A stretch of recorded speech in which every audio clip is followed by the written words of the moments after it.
Hello everyone and welcome to Dagestan, Russia. And this place is a perfect one for the review of DJI Air 2S. So enjoy the review and the footage, guys.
So guys, how did you like Dagestan shots? I think it's just amazing and outstanding. So let's talk about the drone itself. We'll start off with the size and weight of it. I have a separate review and comparison with the Mavic 2 Pro, and in terms of size, the drone itself is much lighter and smaller than the DJI Mavic 2 Pro, but the remote is a little bigger and overall portability is just a little bit better with the Air 2S. I took this to Gamsutl, this huge mountain. It's 1,800 meters, you know, climbing, and I was carrying my backpack with the camera, with the lenses, and with this drone, and I had no issues. So it's a pretty lightweight drone, and I do recommend taking this drone with you to your vacations or trips or whatever.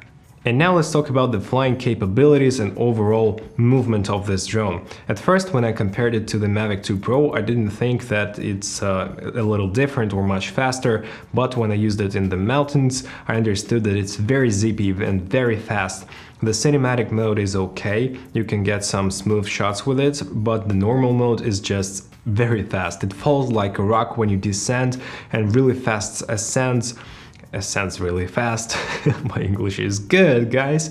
Also, it's very zippy and all around fast drone. In the sports mode, it's just like a rocket. And basically, yeah, I do enjoy using it, and I was very confident in using this drone, very fast flying, and I was able to capture a lot of footage with one battery because of this fast movement. And it's pretty precise. I didn't tweak the settings of the gimbal or the flying capabilities of the drone. It was just the basic, the stock mode, and I was enjoying using it and didn't have any issues whatsoever. The overall stability in the air when you just hover is pretty good, but in the mountains of Dagestan it was very windy, guys. It was like more than 8 meters a second, which is the base, velocity of the wind that this drone can handle, and it handles pretty good. It was much faster wind than the 8 meters a second, and was kind of a little hovering from side to side and kind of floating in the air, but overall stability is on good level if we consider that this drone is just tiny. And also the noise of propellers is pretty good. It's not eerie, not irritating, so you can just listen yourself.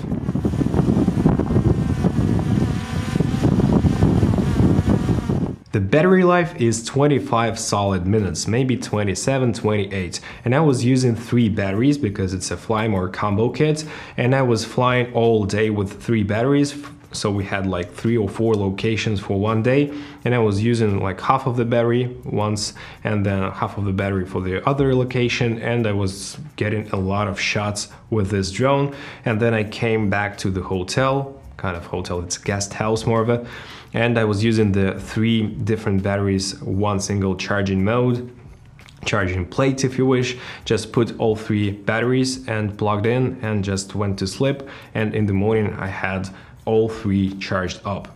Also in the Fly More combo we get a pretty nice bag, also a couple of extra propellers and the adapter to turn your battery of the drone into your power bank for 2 USB-A ports.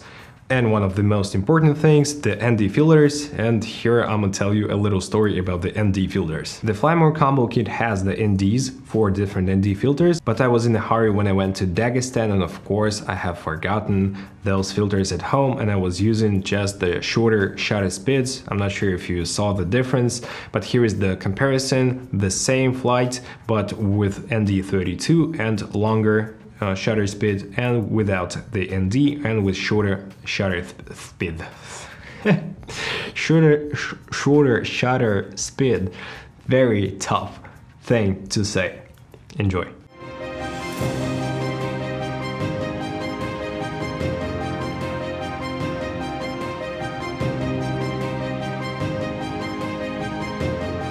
And now the most interesting part, which is the picture quality.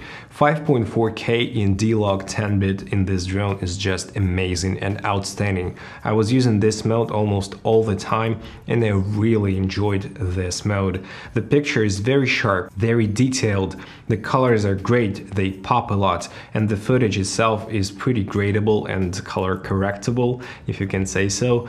I just enjoy this picture quality and the colors and overall picture itself, so it's one of the best drones in terms of picture quality from DJI, like under $2,000, and yeah, it's just mind-blowing how good it is for this size. 4K is good, but 5.4K is just my love. The remote controller from time to time was beeping a lot when I connected it to the drone. I'm not sure why this happens, so if you know, please share your thoughts in the comment section below, but it was irritating me a lot because it's very loud and very noisy, and yeah, just let me know in the comments what to do with it. The flight distance and the remote controller and overall OQ Sync magic. So I can say that I wasn't flying so far, like 7 kilometers, nothing like this. 2.5 kilometers was the maximum amount, and when I was behind the mountain or under the mountain, kind of under the hill, behind the hill, it lost the signal a couple of times. Here on the screen recording you can see that. It just flies upwards and reconnects to the remote control. So I have no issues because the mountain is the mountain and you cannot really expect good signal over the mountain or behind the mountain.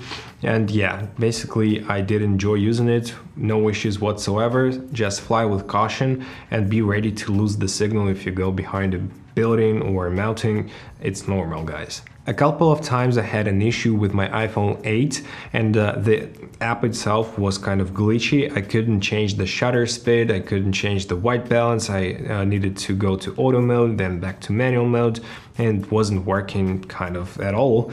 And probably you won't have this issue, but I have to mention it. So if you have iPhone 8 and the latest firmware right now, as for now, it's July 7th, 8th of 2021, just be careful. The Mastershots function is pretty amazing. So the drone performs many different shots and kind of combines it into one video. You can choose the music, the editing, you know, the different transitions, effects and all that stuff, and upload this 1080p video to your Instagram, which is great, but be careful because while performing the Mastershots, the drone flies to the side and it has no side obstacle avoidance sensors, so you have to be worried about this. Be careful, guys. If you switch to 4K 30 or 4K 25/24, you will unlock 3 different modes. Active Track 4.0. Here is an example when we go after a car and it handles it pretty well. It sticks to the object and you can go further, you can go a little backwards to the sides, but be careful once again with no obstacle avoidance on the sides. Also, you have point of interest mode when you move in circles around an object that is tracked, and it's a great thing to have. Here is an example. And also the spotlight, when you pick an object and when you fly, the object stays in the center, in the middle of the frame.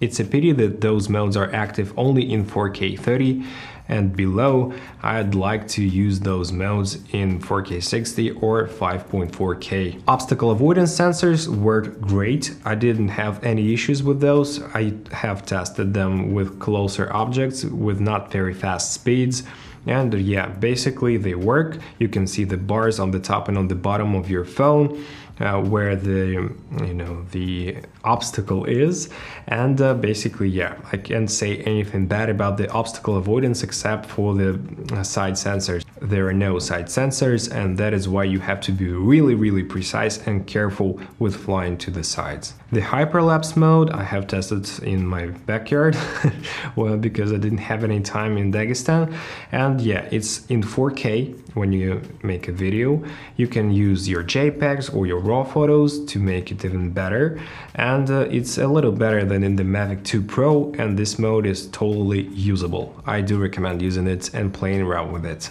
Also, we have a crop mode in 4K, but unfortunately it works only in standard color. You cannot crop in D-Log or in HLG, only in standard profile.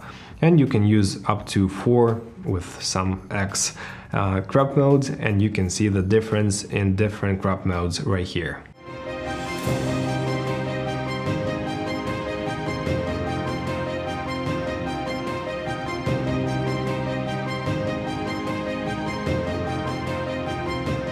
Also, DJI have added the Air Sense mode. It means that when you open the map, you can see different planes or helicopters flying by, and if they're too close to be in a dangerous situation, so it's good for your safety and for the safety of people flying by. Also, here we have the subject scanning mode. When you enable it, it works only in 4K up to 30 frames per second. You can see different cross marks, and when you press the cross mark, you can go into active track mode, into spotlight mode, or into point of interest mode. A nice feature, but I didn't use it at all. 20 megapixel f2.8 22mm 1-inch sensor, and this drone makes outstanding JPEGs and pretty amazing raw photos, which you can push and pull a lot in post. Also, you have a lot of smart photos like the planet mode, the ultra wide mode, and all that, and it's a very smart drone. You simply choose an angle, you hit the shutter button, and it just moves the camera all over the place and make a photo, a panorama or planet for you. It's a great thing to have in your Instagram.